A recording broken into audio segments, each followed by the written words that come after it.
Phoenix feels affordable until housing and insurance rewrite the math.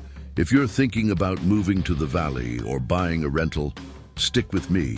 In the next few minutes, you'll hear the real day-to-day costs, the neighborhoods where home and car insurance swing your budget, and 2 clear monthly scenarios so you can decide with confidence. I analyze cities and cost of living data for a living, and this breakdown is built for people who want straight answers, not hype. Here's our 3-beat roadmap. First, housing and the fees people forget. Second, utilities, internet, transportation and insurance, the big monthly wildcards. Third, salaries, taxes, schools and safety, plus 2 sample budgets. Along the way, I'll flag a couple of hidden fees and a tax change that actually saves renters money. Before we dive in, quick question for you. If Phoenix gives you more space and sun, would you trade a longer summer electric bill for a lower property tax? Hold that thought. We'll close that loop after we run the numbers. Let's start with housing. Phoenix's median sale price sits around $460,000, with typical prices hovering in the mid-200s per square foot, depending on the neighborhood and finish level. In central Phoenix, you'll often see price per square foot run higher than citywide averages, while farther west, you can still find more value plays. If you're comparing a newer build with community amenities to an older ranch, remember to factor the homeowner association line item. I'll explain why in a moment. On the rental side, one-bedroom apartments across the city tend to land a little above the $1,000 mark, often in the low 1,000s, while downtown one-bedrooms usually sit notably higher. 3-bedroom places span a wide range. Think roughly the low 2,000s for many houses and more for new or central locations. If you're scanning listings, you'll see that swing street by street.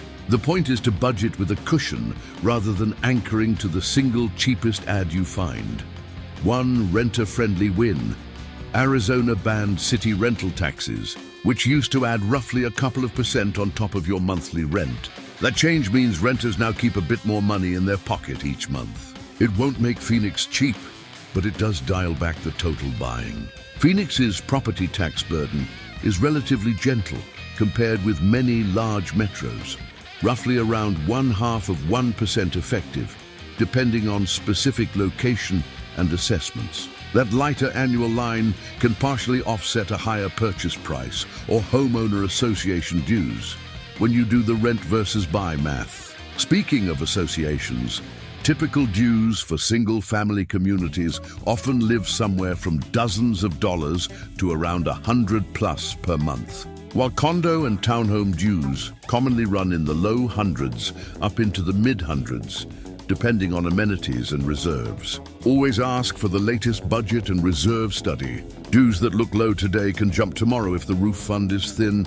Now utilities, the Valley wildcard. Summers are real here. Many households see electric bills spike in the hot months and settle in the cooler months. On common residential plans, per kilowatt-hour rates step up with higher usage. And the city's averages show that a typical monthly electric bill can land in the low 200s overall, with winter bills far lower and peak summer bills notably higher. Practical tip: run your thermostat schedule, seal those door sweeps, and consider a utility time of use plan if your lifestyle matches off-peak hours. Water, sewer, and trash are city managed. Bills vary with usage and lot size, so I'll frame it this way. Put a medium 2-figure amount in your baseline and expect that to rise with lawn watering or a bigger household. Simple desert landscaping, low-flow fixtures, and off-peak irrigation can keep you closer to the low end. Internet is straightforward. Cox covers almost the entire city with high-speed cable and offers fiber in select areas. And fiber options are growing across the metro, with new builds expanding in the East Valley. If work or content creation depends on uploads, put fiber on your wish list when you scout neighborhoods. Transportation.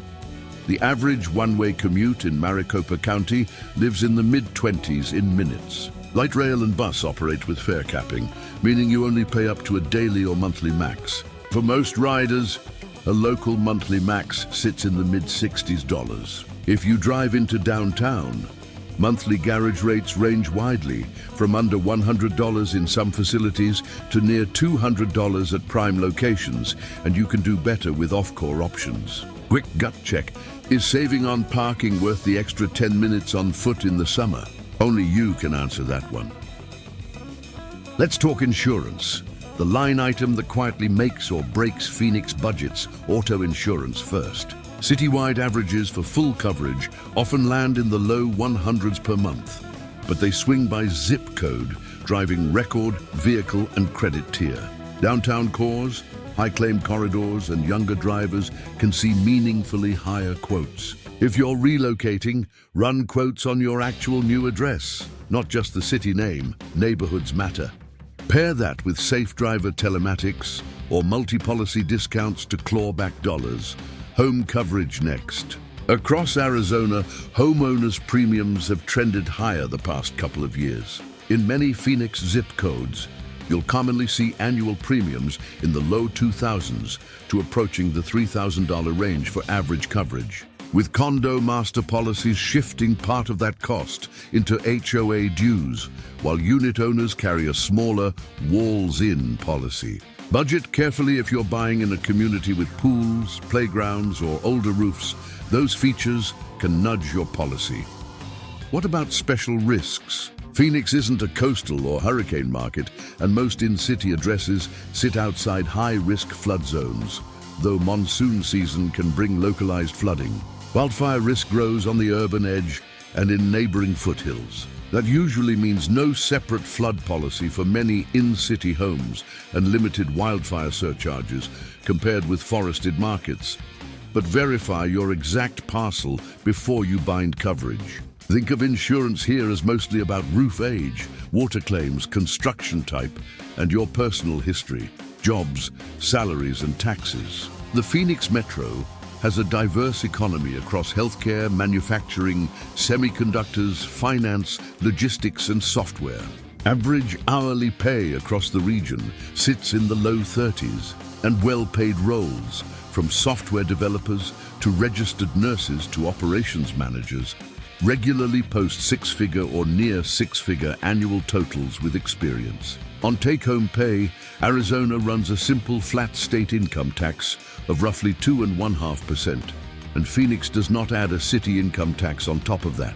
Day-to-day purchases face a combined sales tax in the upper single digits, so factor that into big-ticket buys. Healthcare access is strong for a Sunbelt city. You have major systems like Banner, Dignity, Honor Health, and the Mayo Clinic presence in the metro. Marketplace plan prices vary by age and income. A mid-level silver plan for a middle-aged enrollee often lands in the mid-hundreds per month, before subsidies with deductibles in the mid-thousands. Employer plans will look different. Check your contribution split and out-of-pocket maximums before you move. Schools and safety at a high level.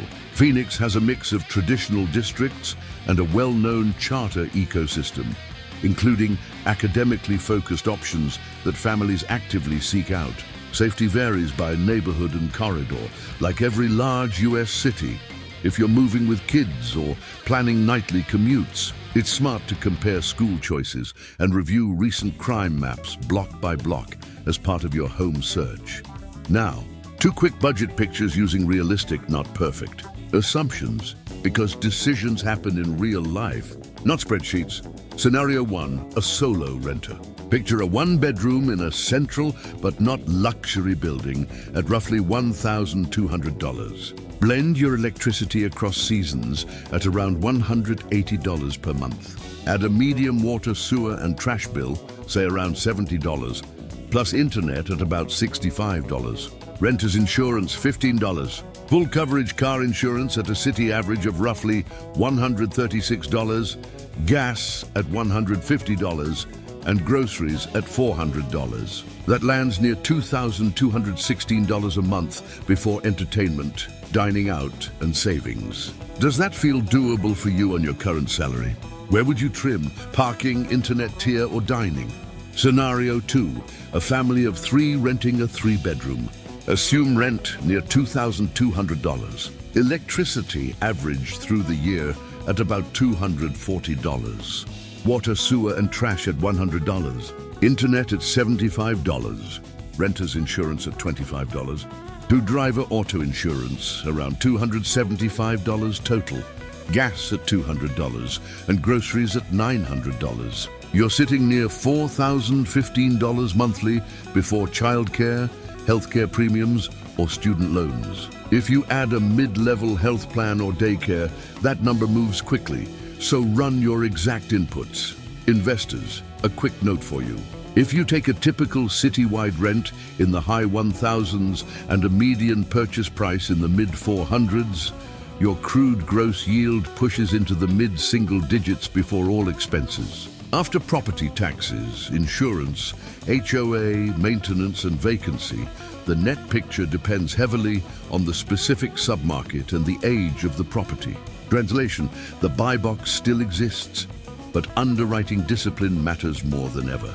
Okay, let's close a couple of loops. Remember that choice between lower property taxes and higher summer power bills. Phoenix often trades higher summer utilities for lower annual property tax compared with many coastal markets, which is one reason families still pencil out a move here. And that renter tax that disappeared? It slightly sweetens the monthly math for tenants, especially at higher downtown rents. Practical savings tips to end strong. Shop your auto and home coverage together every year to catch the carrier swings. If you can, time major appliance use to off-peak hours on a time-of-use electric plan. And if you're renting downtown, run the full equation, rent plus parking plus insurance, against a slightly farther neighborhood with lower car insurance and free on-street parking options. Small monthly levers make a big annual difference. So is Phoenix right for you right now? If you want sunshine, a growing job base, relatively gentle property taxes, and you're ready to manage electricity seasonality and shop your insurance hard, Phoenix can absolutely work. If you prefer mild summers and you're sensitive to power bills, you might lean toward a different desert microclimate or a home with newer insulation and high-efficiency systems. Your turn. What city should I break down next? And which Phoenix neighborhood do you want a deeper dive on? Insurance quotes by Zip or rent versus buy math block by block? Drop it in the comments. And when you're done here, queue up the next city on the playlist so you can compare side by side before you pack a single box.